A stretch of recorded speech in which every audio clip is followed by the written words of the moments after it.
नमस्कार दोस्तों, टीचिंग भी शिवम में आप सभी का हार्दिक स्वागत है। लगा दो आग पानी में, जवानी इसे कहते हैं, छीन लो सिलेक्शन, कहानी इसे कहते हैं। आइए देखते हैं इंग्लिश और हिंदी विषय से संबंधित 30 प्रश्नों की श्रृंखला। बहुत ही महत्वपूर्ण क्लास है, वीडियो को बिल्कुल भी स्किप ना करें। आइए देखते हैं पहला क्वेश्चन आपकी स्क्रीन पर। I came America, option A from, option B at, option C in, option D on. तो I came from America, option A इस प्रश्न का करेक्ट आंसर है फ्रॉम। क्वेश्चन नंबर 2 आपकी स्क्रीन पर है। I cold, option A am, option B have, option C had, option D is. तो क्या आएगा? आई एम कोल्ड, तो एम हो जाएगा। ऑप्शन ए इस प्रश्न का करेक्ट आंसर है एम। आइए अगला क्वेश्चन, क्वेश्चन नंबर है 3। fill in the blanks. Car is very old fashioned. Option A Fatima's, option B Fatima is, option C Fatima's, option D Fatima's. तो इस क्वेश्चन का सही आंसर हो जाएगा option number A Fatima's. Fatima's option A इस प्रश्न का correct answer है। क्वेश्चन नंबर 4 है। I speak English what he fill in the blanks. Option A does not speaks, option B does not speak, option C speaks, option D कहता है do not speak. Question number 4 का सही answer हो जाएगा does not speak. Option B इस प्रश्न का correct answer है does not speak. Question number 4 कहता है nowadays everyone internet. Option A had used, option B uses, option C used, option D use. तो nowadays everyone क्या हो जाएगा? क्वेश्चन नंबर 5 और 5 का सही आंसर हो जाएगा यूजेज। ऑप्शन 20 प्रश्न का करेक्ट आंसर है uses. Question number 6 fill in the blanks. They are anybody in the room. Option A are, option B is, option C am, option D कहता है इफ। तो क्या आएगा इसमें? क्वेश्चन नंबर 6 में आएगा is there anybody in the room.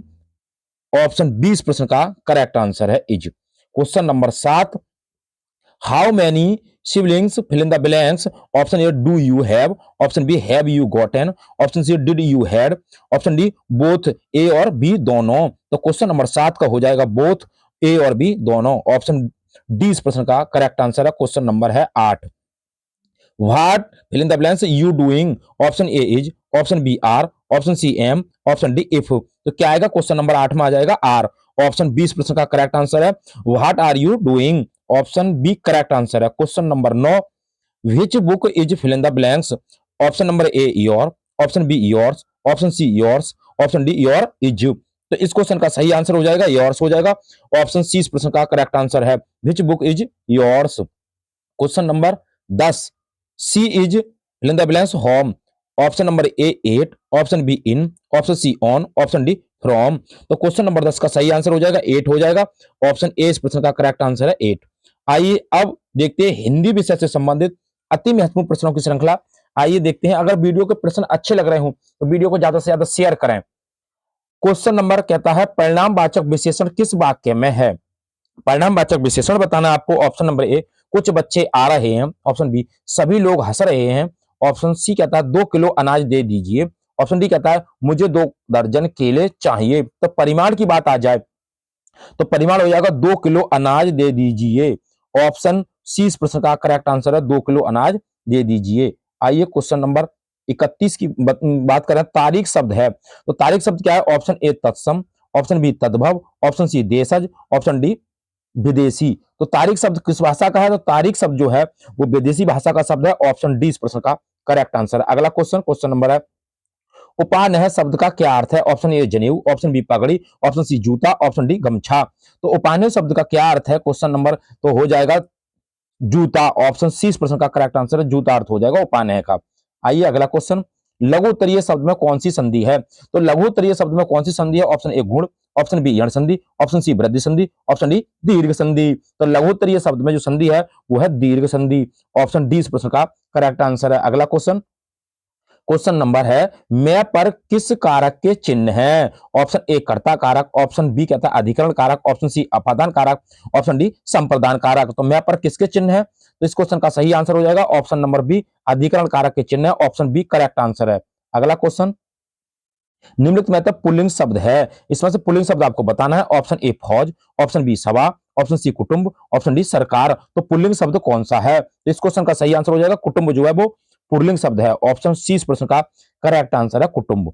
अगला question है हमें सफलता मिलने तक प्रयास करना चाहिए, इस वाक्य में तक है। ऑप्शन ए समुच्चय बोधक अव्यय, ऑप्शन बी क्रिया विशेषण, ऑप्शन सी संबंध बोधक अव्यय, ऑप्शन डी विस्मयादि बोधक अव्यय। तो हमें सफलता मिलने तक प्रयास करना चाहिए। इस वाक्य में तक क्या है? तो तक जो है वो संबंध बोधक अव्यय है। ऑप्शन सी इस प्रश्न का करेक्ट आंसर है। अगला क्वेश्चन है, धन का पर्यायवाची जो शब्द नहीं है उसे चुनना है। ऑप्शन ए द्रव्य है, ऑप्शन बी द्रव है, ऑप्शन सी संपदा है, ऑप्शन डी दौलत है। तो क्या है धन का पर्यायवाची? और धन के पर्यायवाची की बात करें तो हो जाएगा द्रव। ऑप्शन बी इस प्रश्न का करेक्ट आंसर है, ये धन का पर्यायवाची नहीं है। अगला है, वर्तनी के अनुसार शुद्ध रूप का चयन कीजिए। सही बताना है कौन सा लिखा हुआ है। ऑप्शन ए ईर्ष्या, ऑप्शन बी ईर्षा, ऑप्शन सी ईर्षा, ऑप्शन डी ईर्षा। तो शुद्ध वर्तनी में जो लिखा हुआ है वो ऑप्शन नंबर ए में है, ईर्ष्या। ऑप्शन ए करेक्ट आंसर है। अगला क्वेश्चन है, किन ध्वनियों को अनुस्वार कहा जाता है? तो किन ध्वनियों को अनुस्वार कहा जाता है? ऑप्शन ए स्वर के बाद आने वाली नासिक की ध्वनियां, ऑप्शन बी स्वतंत्र रूप से उच्चारित ध्वनियां, ऑप्शन सी स्वर के साथ आने वाली ध्वनियां, ऑप्शन डी व्यंजन के बाद में आने वाली ध्वनियां। तो किन ध्वनियों को अनुस्वार कहा जाता है? इस क्वेश्चन का सही आंसर हो जाएगा स्वर के बाद आने वाली नासिक की ध्वनियों को कहा जाता है। ऑप्शन ए इस प्रश्न का करेक्ट आंसर है। अगला क्वेश्चन है, शुद्ध वाक्य का चयन कीजिए। ऑप्शन ए मैं अनेक विद्वानों से मिला हूं, ऑप्शन बी मैं कई विद्वान जनों से मिला हूं, ऑप्शन सी मैं बहुत सारे विद्वानों से मिला हूं, ऑप्शन डी मैं अनेक विद्वानों से मिला हूं। तो बताएं सही क्वेश्चन। इस क्वेश्चन का ये दोनों ऑप्शन एक जैसे हैं, पहला वाला और डी वाला। तो इस क्वेश्चन का सही आंसर हो जाएगा ए और डी दोनों सही है, मैं अनेक विद्वानों से मिला हूं। अगला क्वेश्चन, हिंदी भाषा की लिपि है। Option A Roman, option B Farsi, option C Gurmukhi, option D Devanagari. तो क्या हो जाएगी? देवनागरी होगी। ऑप्शन डी करेक्ट आंसर है। अगला क्वेश्चन, आंधी आने पर वे घर में छुप गए। ऑप्शन ए संयुक्त वाक्य है, ऑप्शन बी साधारण वाक्य है, ऑप्शन सी मिश्र वाक्य है, ऑप्शन डी कोई नहीं है। तो आंधी आने पर वे घर में छुप गए, तो इस वाक्य के अंदर क्या है? ये मिश्र वाक्य है। ऑप्शन सी इस प्रश्न का करेक्ट आंसर है। अगला क्वेश्चन है, वाक्य में क्षण भर ठहराव के लिए प्रयुक्त चिन्ह है। क्षण भर के लिए और ठहराव के लिए कौन सा प्रयुक्त चिन्ह प्रस्तुत किया जाता है? ऑप्शन ए अल्पविराम, ऑप्शन बी अर्धविराम, ऑप्शन सी अपूर्ण विराम, ऑप्शन डी इनमें से कोई नहीं। तो ये किया जाता है क्षण भर और ठहराव के लिए अल्पविराम का प्रयोग। ऑप्शन ए इस प्रश्न का करेक्ट आंसर है, अल्पविराम। अगला क्वेश्चन है, और से पहले किस चिन्ह का प्रयोग नहीं होता है? ऑप्शन ए पूर्ण विराम का, ऑप्शन बी अल्प विराम का, ऑप्शन सी प्रश्नवाचक का, ऑप्शन डी ये सभी का। तो और से पहले किस चिन्ह का प्रयोग नहीं होता है? इस क्वेश्चन का सही आंसर हो जाएगा इन सभी का नहीं होता। ऑप्शन डी इस प्रश्न का करेक्ट आंसर है। अगला क्वेश्चन है, उत्कृष्ट शब्द का विलोम है। तो उत्कृष्ट शब्द का विलोम क्या है? ऑप्शन ए अपकर्ष, ऑप्शन बी निकृष्ट, ऑप्शन सी विकर्ष, ऑप्शन डी विकृत। तो उत्कृष्ट शब्द का विलोम शब्द क्या है? तो इसका सही आंसर हो जाएगा निकृष्ट हो जाएगा। ऑप्शन बी इस प्रश्न का करेक्ट आंसर है, निकृष्ट। अगला क्वेश्चन है, निम्नलिखित में से कौन सा शब्द शुद्ध है? ऑप्शन ए अभिषेक, ऑप्शन बी अभिषेक, ऑप्शन सी अभिषेक, ऑप्शन डी अभिषेक। तो इस क्वेश्चन का सही आंसर हो जाएगा ऑप्शन नंबर ए अभिषेक, ये शुद्ध है। अगला क्वेश्चन है, यथाविधि का सही उत्तर बताइए। यथाविधि का सही उत्तर आपको बताना है। ऑप्शन ए नियम के अनुसार, ऑप्शन बी विधि के अनुसार, ऑप्शन सी नियम के तहत, ऑप्शन डी नियम अविरुद्ध। तो यथाविधि का जो सही उत्तर हो जाएगा वो हो जाएगा ऑप्शन नंबर बी विधि के अनुसार।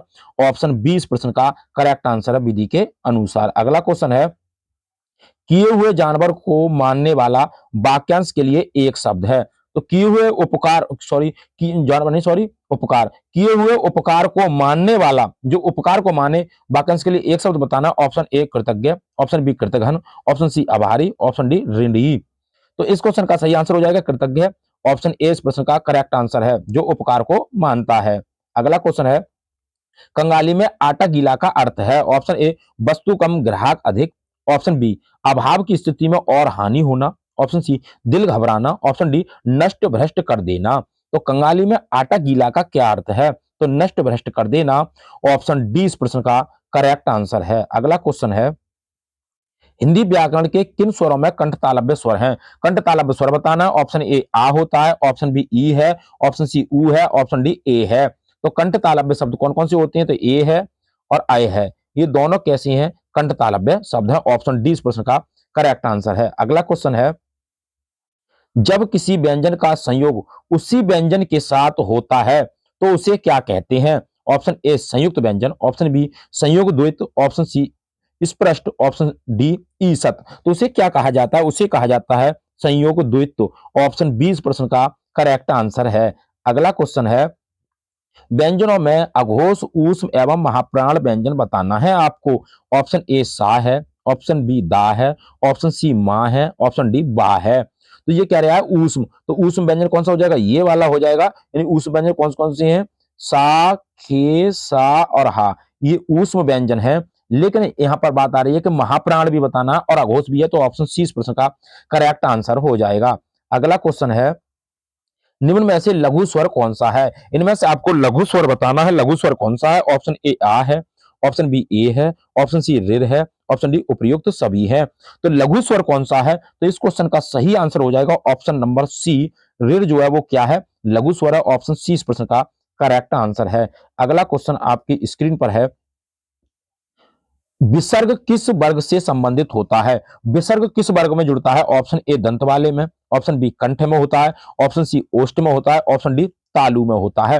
तो विसर्ग किस वर्ग से संबंधित है, तो विसर्ग जो है वो कंठ वाले में होता है, क्योंकि का वर्ग वाले और हा और विसर्ग इनका उच्चारण स्थान कंठ होता है, इसलिए ऑप्शन बी इस प्रश्न का करेक्ट आंसर है। तो उम्मीद करता हूं दोस्तों इंग्लिश और हिंदी विषय से संबंधित एकदम स्पीड जो प्रश्न थे आपको पसंद आए होंगे। यदि वीडियो पसंद आई हो तो वीडियो को ज्यादा से ज्यादा शेयर करें और लाइक करें और कमेंट बॉक्स में अपना सुझाव अवश्य दें। ऑल द बेस्ट, थैंक्स, जय हिंद, जय भारत।